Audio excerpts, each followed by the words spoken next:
नमस्कार, मैं हूं आपके साथ प्रदीप आजाद और आप देख रहे हैं नव तेज टीवी का एक खास बुलेटिन।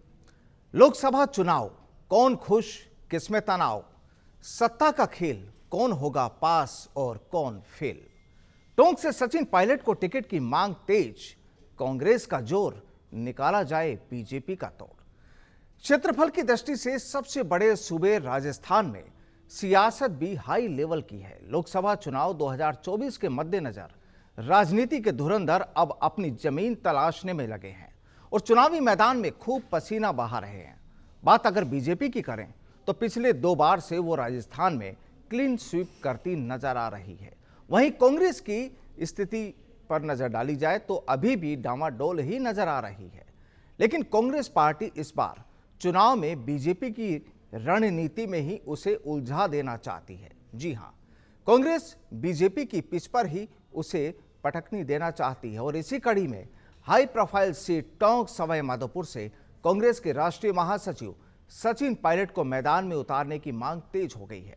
तो वहीं राजनीतिक गलियारों में सुगबुगाहट ये भी है कि पायलट के साथ साथ गोविंद सिंह डोटासरा, गोविंद राम मेघवाल, भंवर जितेंद्र सिंह, रघु शर्मा, सीपी जोशी, अशोक चांदना, रघुवीर मीणा और महेंद्रजीत सिंह मालवीय के साथ साथ कांग्रेस 15 सीटों पर मजबूत दावेदार चुनावी मैदान में उतारने की तैयारी में है। दूसरी तरफ प्रदेश अध्यक्ष गोविंद सिंह डोटासरा और दिग्गज नेता रंधावा की बयानबाजी भी जग जाहिर है चर्चाओं में है। आखिर कांग्रेस लोकसभा चुनाव में बीजेपी के विजय रथ को कैसे रोकेगी, इसी मुद्दे पर आज बातचीत होगी और अब इसी चर्चा के लिए हमारे साथ मौजूद हैं सहयोगी सुरेंद्र सोनी। सुरेंद्र जी, क्या लगता है, जिस तरीके से देखिए जो पूरा जो माहौल बना हुआ है इस समय, चूंकि लोकसभा चुनाव बिल्कुल करीब है और बीजेपी के साथ साथ कांग्रेस भी इस बार चाहती है कि जो हर बार बीजेपी उसे पटकनी देती है, इस बार क्यों ना सियासी मकर जाल में बीजेपी को फंसाया जाए।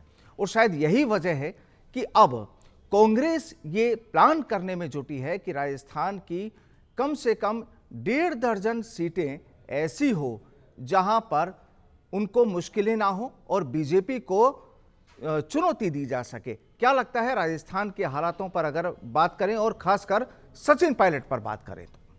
बिल्कुल प्रदीप जी, इस वक्त राजस्थान में सियासी पारा जो है वो लगातार बढ़ता जा रहा है, चाहे वो कांग्रेस पार्टी की तरफ से हो चाहे वो बीजेपी पार्टी की तरफ से हो। हालांकि इस वक्त कांग्रेस और बीजेपी में तू डाल डाल में पात पात वाली स्थिति नजर आ रही है। और सबसे खास बात देखिए, लोकसभा चुनाव शुरू होने से पहले ही एक बहुत बड़ी मांग जो है वो टोंक सवाई माधोपुर से कार्यकर्ताओं की उठती हुई नजर आ रही है। भले सचिन पायलट को इस वक्त छत्तीसगढ़ का भले प्रभारी बना दिया गया है, लेकिन फिर भी जो पकड़ बनी हुई है सचिन पायलट की, वो पकड़ लगातार मजबूत होती जा रही है। और खास करके कार्यकर्ता कांग्रेस के आला कमान को यह कह रहे हैं कि अगर सचिन पायलट अगर टोंक सवाई माधोपुर सीट से अगर चुनाव लड़ते हैं तो उनको जीत का बड़ा तोहफा कांग्रेस की झोली में डाल दिया जाएगा। लेकिन यहां पर लगातार अब देखिए कि कांग्रेस की पुरानी अदावत का जो है वो एक नया मोर्चा राजस्थान में नजर आ रहा है। खास करके कांग्रेस के अंदर, चाहे हम बात कर लें रंधावा की या फिर हम बात कर लें डोटासरा की। देखिए, डोटासरा और रंधावा इस वक्त जो है वो राजस्थान की एक एक खाक खाक छानते हुए ये देखना चाह रहे हैं कि कांग्रेस लोकसभा चुनाव में 15 सीटों पर कैसे जीत दर्ज करे। हालांकि वो ब्रह्मास्त्र ढूंढना चाहते हैं कि बीजेपी के ब्रह्मास्त्र से कांग्रेस जो है वो बीजेपी को मात देना चाहती है, लेकिन अब तक ब्रह्मास्त्र जो है वो कांग्रेस के हाथ लगा नहीं है। इसीलिए कांग्रेस जो है वो अब पुराने दिग्गज नेताओं पर दाव खेलने वाली है और 100% ये रिपोर्ट जो है वो आला कमान तक पहुंची है। लेकिन प्रदीप जी, यहां पर अब आप देखिए कई ऐसे सवाल खड़े होते आज नजर आ रहे हैं कि कांग्रेस की पुरानी अदावत इस वक्त नए मोर्चे के रूप में क्यों राजस्थान के अंदर लगातार बयानबाजी कर रही है। देखिए, डोटासरा और रंधावा लगातार आप देखिए बीजेपी पर हमलावर होते नजर आ रहे हैं, बीजेपी को कोसते नजर आ रहे हैं, आपत्तिजनक टिप्पणियां करते हुए नजर आ रहे हैं। तो अब यहां पर कहीं ना कहीं सियासी निशाना जो है वो सचिन पायलट पर भी लगाया जा रहा है। सुरेंद्र, यहां पर एक बड़ा सवाल यह भी है कि पिछले दिनों में जिस तरीके से गोविंद सिंह डोटासरा और रंधावा के जो बयान सामने आए, यहां पर भी चीज है कि आखिर अचानक से जो एक एनर्जी इन लोगों में, इन नेताओं में जो जागी है और जिस तरीके से बीजेपी को ये दोनों नेता और दूसरे कुछ और नेता भी आड़े हाथ लेने लगे। जाहिर सी बात है चुनावी तैयारियां जरूर है, लेकिन क्या ये माना जाए कि ये इस बार दोनों ही मूल रूप से मुख्य रूप से पिक्चर में आना चाहते हैं? दिल्ली तक अपना पैगाम पहुंचाना चाहते हैं। और सबसे बड़ी बात कि सचिन पायलट का जिनका हम जिक्र कर रहे हैं, क्योंकि सचिन पायलट एक जिताऊ उम्मीदवार माने जाते हैं, और क्योंकि 2-3 ही लोग ऐसे हैं, 2-3 नेता ही ऐसे हैं राजस्थान में जिन पर आंख मूंद कर कहा जा सकता है कि ये हारेंगे नहीं। हालांकि इस बार के विधानसभा चुनाव में कुछ इस तरह की तस्वीरें भी नजर आई। खैर, कुल मिलाकर कहानी सीधी सी ये कि रंधावा, गोविंद सिंह डोटासरा और दूसरे कुछ लीडर्स क्या अपनी एक साख को मजबूत करना चाह रहे हैं, दिल्ली तक पैगाम पहुंचाना चाहते हैं। वजह क्या इसमें अगर देखा जाए तो क्या निकल कर आता है?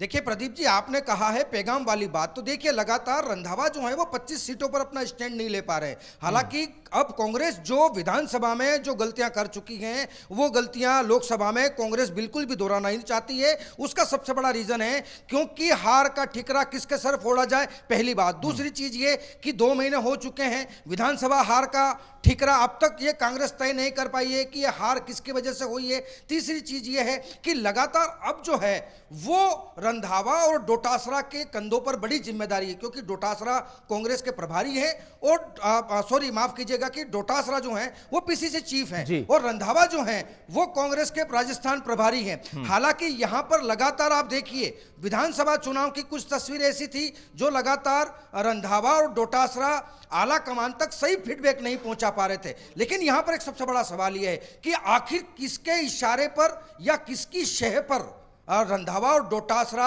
हाई कमान को सही रिपोर्ट नहीं पहुंचा पा रहे। हालांकि सही रिपोर्ट नहीं पहुंचने के कारण ही कांग्रेस को हार का मुंह देखना पड़ा, लेकिन अब वो गलतियां वापस से रंधावा ना तो दोहराना चाहते हैं न डोटासरा दोहराना चाहते हैं। हालांकि रंधावा और डोटासरा दोनों आला कमान के सामने अपने स्टार बढ़वाने, अपने नंबर बढ़वाने की पूरी कोशिश कर रहे हैं। कुल मिलाकर ये माना जाए कि जो राजस्थान में जो सियासी अखाड़ा जो तैयार हो रहा है और इस अखाड़े में जो लोकसभा चुनाव होने हैं, वहां पर ये जो 2-3 प्लेयर है, जो मजबूत प्लेयर जिन्हें नामी प्लेयर माना जा सकता है, ये अपनी जगह कायम रखना चाह रहे हैं कि किसी भी तरीके से इनकी कोई खिलाफत ना हो। क्योंकि जब चुनाव करीब आते हैं तो जो वर्कर्स होते हैं, पार्टी के जो दूसरे पदाधिकारी होते हैं, टांग खिंचाई में वो भी पीछे नहीं रहते। और उन तमाम तस्वीरों को हाल ही में जो विधानसभा चुनाव हुए वहां भी हमने देखा है। बहरहाल बहुत बहुत शुक्रिया सुरेंद्र जी हमारे साथ जुड़ने के लिए। बढ़ते हैं अगली खबर पर। उत्तराखंड में यूनिफॉर्म सिविल कोड को लागू करने की तैयारी है और इसे लेकर सीएम पुष्कर सिंह धामी ने राज्य विधानसभा में बिल पेश कर दिया है। अब अगर यह बिल विधानसभा से पास हो जाता है तो राज्यपाल की अनुमति के बाद यह कानून बन जाएगा। और अगर ऐसा होता है तो उत्तराखंड आजादी के बाद यूसीसी लागू करने वाला पहला प्रदेश बन जाएगा। आपको बता दें कि अभी एकमात्र राज्य गोवा में ही समान नागरिक संहिता लागू है, लेकिन वो पुर्तगाल के शासन से लागू है। बीजेपी नेता इसे समाज के लिए बेहद अहम बता रहे हैं।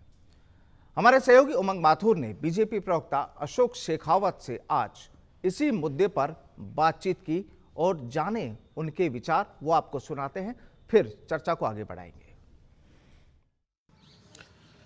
उत्तराखंड सरकार ने यूनिफॉर्म सिविल कोड, जिसकी मांग 2014 से ही उठ रही थी, लागू कर दिया है। और जाहिर सी बात है उत्तराखंड के बाद अब भाजपा शासित जितने भी राज्य, वहां पर भी इसे लागू करने की मांग लगातार उठ रही है, क्योंकि बीजेपी के मुख्य एजेंडे में यूनिफॉर्म सिविल कोड शामिल था। हमारे साथ भाजपा प्रदेश कार्यालय से भाजपा के वरिष्ठ प्रवक्ता अशोक शेखावत जी मौजूद हैं। भाई साहब, उत्तराखंड सरकार ने तो लागू कर दिया है और लोगों को उम्मीद है, क्योंकि भाजपा के मेन एजेंडे में यूसीसी शामिल था, तो राजस्थान में ये कब से लागू होगा वो जनता जानना चाहेगी। देखो, पहले तो मैं आपको ये बता दूं कि समान नागरिक संहिता समय की मांग थी, ये आज से समय की मांग नहीं है। चाहे जवाहरलाल नेहरू जी हों, अंबेडकर जी हों, मुंशी जी हों, या अपने संवैधानिक रूप से हम देखें तो संविधान के अंदर भी प्रोविज़न है ना, आर्टिकल 44 के अंदर है, डायरेक्टिव प्रिंसिपल है, उसमें भी सभी लोगों को समान अधिकार, राइट मिलने चाहिए और सोशल रूप से भी होना चाहिए और महिलाओं का एम्पावरमेंट होना चाहिए, जो इसको देखते हुए उत्तराखंड सरकार ने किया है। और उसमें सभी लोगों को, खास करके महिलाओं को, चाहे उनसे डाइवर्स से संबंधित हो, मैरिज से संबंधित हो, या सक्सेशन से सर्टिफिकेट से संबंधित हो, या अडॉप्शन डीड से संबंधित हो, या आपका कोई विल से संबंधित हो, उनको कानून का हर धर्म में, हर जाति के अंदर, हर संप्रदाय में अलग अलग था। उसको यदि हम समावेशी करते हैं और सभी को एक समान रूप से नागरिकों को उनको एक अधिकार मिलता है, तो सबको अलग अलग नहीं जाना पड़ेगा, एक कानून की परिधि में आएंगे। जैसे उदाहरण के तौर पर आप देखिए, ट्रिपल तलाक है, मुस्लिम महिलाओं को लेने के लिए आपको 3 महीने की वो एक शर्त लगाते थे, वो यदि उसको समाप्त कर दिया है और इसके अंदर में आ जाएंगे आप, तो सभी महिलाओं को न्याय मिलेगा। जहाँ तक आपने कहा कि राजस्थान के अंदर कब करेंगे, राजस्थान सरकार भी इसके अंदर एक प्रकार से बैठेंगे, कमेटी करेगी, क्योंकि भी उत्तराखंड हुआ, फिर MP का कई अदर भाजपा शासित राज्य हैं उन पर भी होगा। और जहाँ तक कई केसेज हैं, उन केसेजों के अंदर खुद ने सुप्रीम कोर्ट ने भी कहा है कि इसको UCC आप लागू करो, समान नागरिक संहिता लागू करो, उसकी पालना में किया जा रहा है।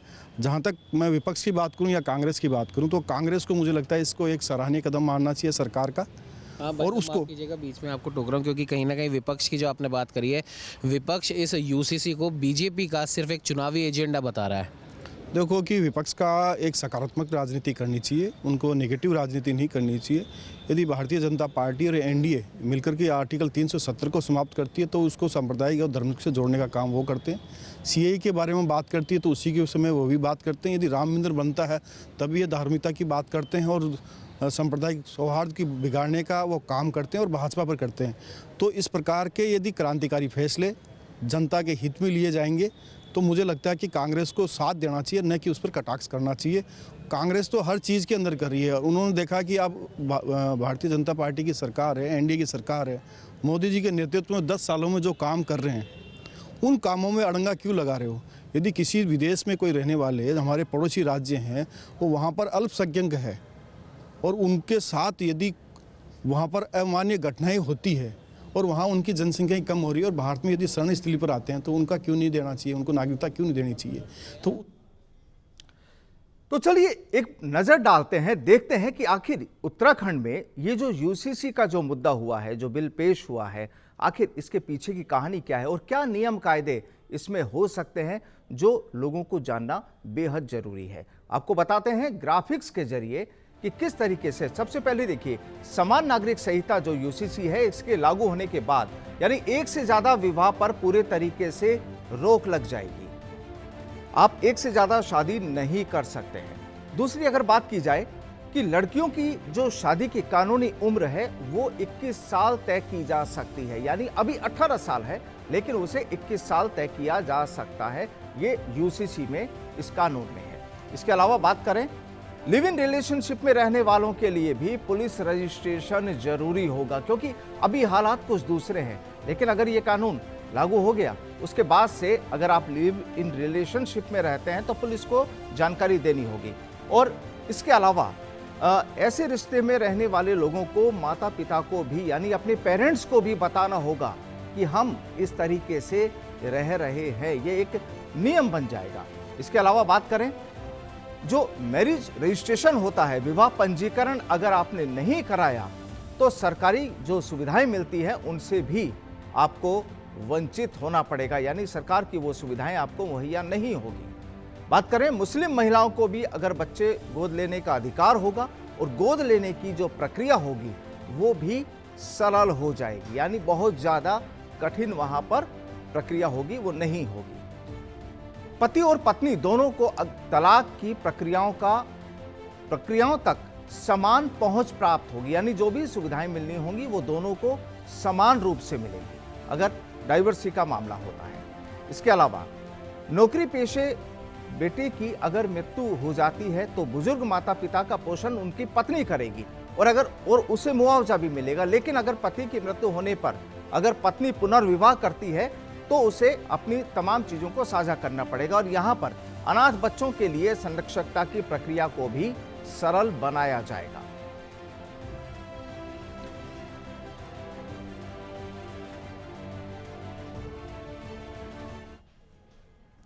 बहरहाल देखिए, UCC का मुद्दा उत्तराखंड में काफी चर्चाओं में है और तरह तरह अब जो तमाम जो नियम है वो भी सामने आ चुके हैं।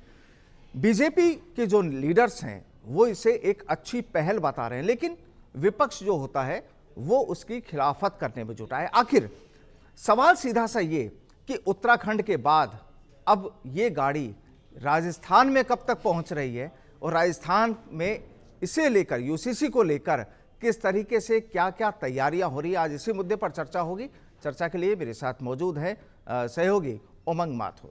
उमंग, क्या लगता है कि उत्तराखंड में देखिए ये चीज़ें हो गई हैं, आपने बात भी की, जो प्रवक्ता हैं अशोक शेखावत जी, उनसे भी बात की। वो कहते हैं कि विपक्ष की जो राजनीति है वो एक अच्छे स्तर की होनी चाहिए और कमियां नहीं गिनानी चाहिए। लेकिन कुल मिलाकर अगर एक बार सियासी चीज़ों को भी देखा जाए, क्योंकि बीजेपी शासित राज्यों की भी वो बात कर रहे हैं कि बीजेपी राज्य जो शासित राज्य हैं वहाँ पर भी धीरे धीरे ये चीज़ें होंगी।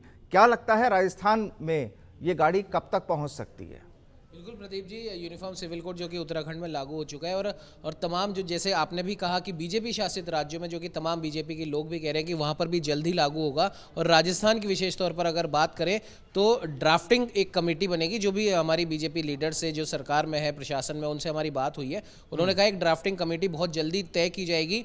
मंत्रिमंडल बैठक एक होनी है जो कि आने वाले 17-18 तारीख को शायद हो सकती है। उस मंत्रिमंडल की बैठक में फैसला लिया जाएगा, ड्राफ्टिंग कमेटी होगी और उसके बाद में राजस्थान में भी बहुत जल्द यूनिफॉर्म सिविल कोड लागू किया जा सकता है और उससे पहले हो सकता है कि हम मध्य प्रदेश में देख लें। लेकिन प्रदीप जी, बहुत ही कम शब्दों में दो मुद्दों पे यहाँ पर बात कर लेते हैं। जो विपक्ष है, और विपक्ष में अगर मोटे तौर पे बात करें तो कांग्रेस के कई लीडर्स हैं जो यूनिफॉर्म सिविल कोड की मुखालफत कर रहे हैं, लेकिन उन लोगों को पता नहीं क्यों अपने ही बड़े नेताओं के, अपने पुराने जो उनके लीडर्स हैं, उनके वक्तव्य, उनका जो संसद में उन्होंने जो कार्य किए हैं या वो करना चाहते थे, वो भूल जाते हैं। जैसे कि हम बात करें भारत के प्रथम प्रधानमंत्री जवाहरलाल नेहरू की, उनकी भी पहली संसद में यूनिफॉर्म सिविल कोड का मुद्दा रखा गया था, हालांकि किसी वजह से वो लागू नहीं हो पाया। मोदी सरकार जब से बनी है और विशेष तौर पे 2014 में बीजेपी के एजेंडे में यूसीसी था, जो धीरे धीरे ही सही अब वो मूर्त रूप लेता हुआ दिखाई दे रहा है। जल्दी कुल मिलाकर देखिए, ये माना जाए कि मोदी सरकार देश के लिए चाहे जो विचार करे, सोचे, प्लानिंग करे, कानून बनाए, तमाम तरह की जो प्रक्रियाओं से वो गुजरे, लेकिन विपक्ष, जाहिर सी बात है, विपक्ष एक खींचतान वाली चीज़ें मान के चलिए, आरोपों पर अपनी बात रखने का उनका जो तजुर्बा होता है विपक्ष में, चाहे कोई भी सरकारें हों, कोई भी दल हो, हर जगह स्थितियां यही होती हैं। बहरहाल देखते हैं कि मध्य प्रदेश या राजस्थान या दूसरे जो बीजेपी शासित प्रदेश, एक चीज और मैं यहाँ पर विशेष तौर पे मैं दर्ज कराना चाहूँगा। विपक्ष में जैसे कई लोग हैं जो इस यूसीसी को मुस्लिम जो पक्ष हैं, जो मुस्लिम धर्म के लोग हैं, उसके विरुद्ध इसे बता रहे हैं, जबकि वो लोग ये भूल चुके हैं कि यूसीसी कई देशों में पहले से लागू हो चुका है। फ्रांस, अमेरिका और सबसे बड़ा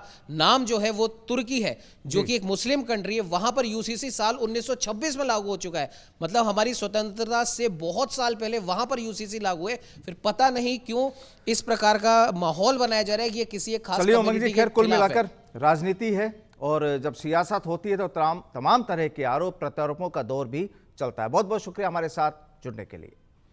बढ़ते हैं अगली खबर पर। मध्य प्रदेश के हरदा जिले में पटाखा की एक फैक्ट्री में भीषण विस्फोट हुआ है और रुक रुक कर लगातार धमाके हो रहे हैं, जिसकी वजह से आग की ऊंची ऊंची लपटें उठ रही हैं। 11 लोगों की मौत हो चुकी है इस पूरी घटना में और करीब 60 से ज्यादा लोग घायल बताए जा रहे हैं। इस फैक्ट्री में काम करने वाले कई लोगों के दबे होने की भी आशंकाएं हैं। एनडीआरएफ और एसडीआरएफ की टीम मौके पर है।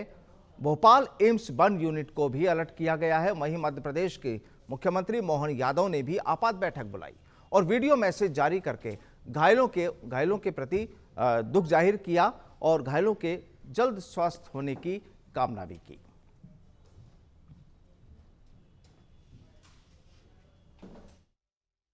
जैसा कि हमको सबको जानकारी आई है, हरदा में एक बड़ी दुखद घटना घटी है।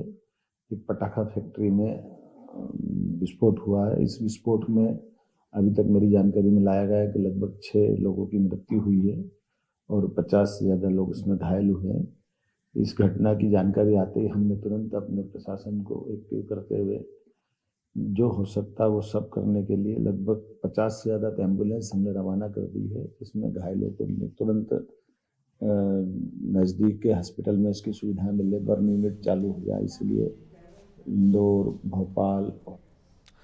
कर्नाटक के deputy CM DK Shiv Kumar के भाई डीके सुरेश के उस बयान से बवाल खड़ा हो गया था जिसमें उन्होंने कहा था कि दक्षिणी राज्यों के साथ हो रहे अन्याय को ठीक नहीं किया गया तो दक्षिणी राज्य एक अलग देश की मांग करने के लिए मजबूर हो जाएंगे।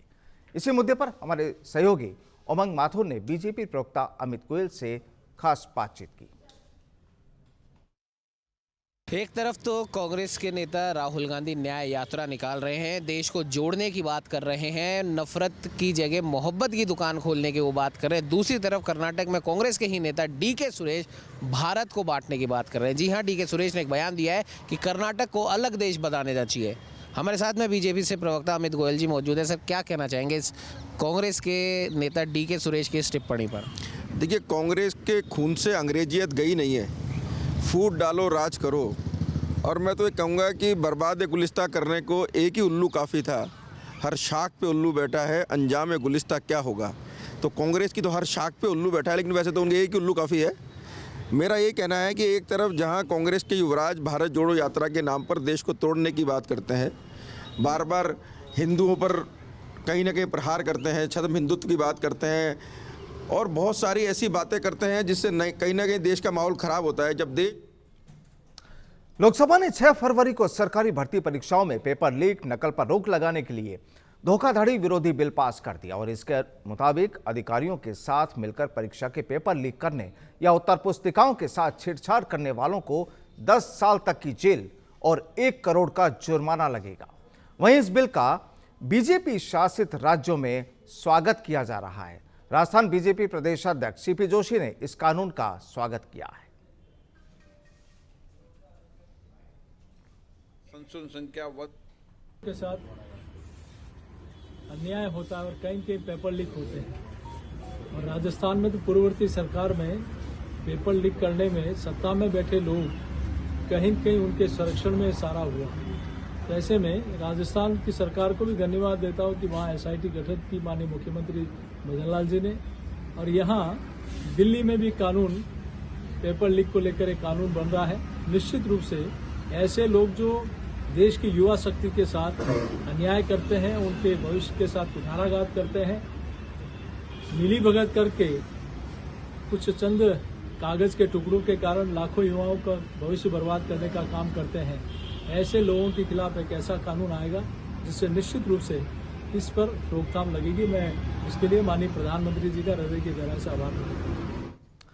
जयपुर में पंडित दीनदयाल उपाध्याय स्मृति समारोह समिति की ओर से 11 फरवरी को ध्यानक्या रेलवे स्टेशन पर स्थित पंडित दीनदयाल उपाध्याय राष्ट्रीय स्मारक पर उनकी 56वीं पुण्यतिथि पर आयोजित होने वाले कार्यक्रम का पोस्टर विमोचन किया गया। इस दौरान राजस्थान विधानसभा के अध्यक्ष वासुदेव देवनानी, धर्म जागरण समन्वय के अखिल भारतीय निधि विधि प्रमुख राम प्रसाद भी मौजूद रहे। समिति का उद्देश्य पंडित दीनदयाल उपाध्याय राष्ट्रीय स्मारक की सहायता से उनके विचारों को देश विदेश में प्रचारित करना है।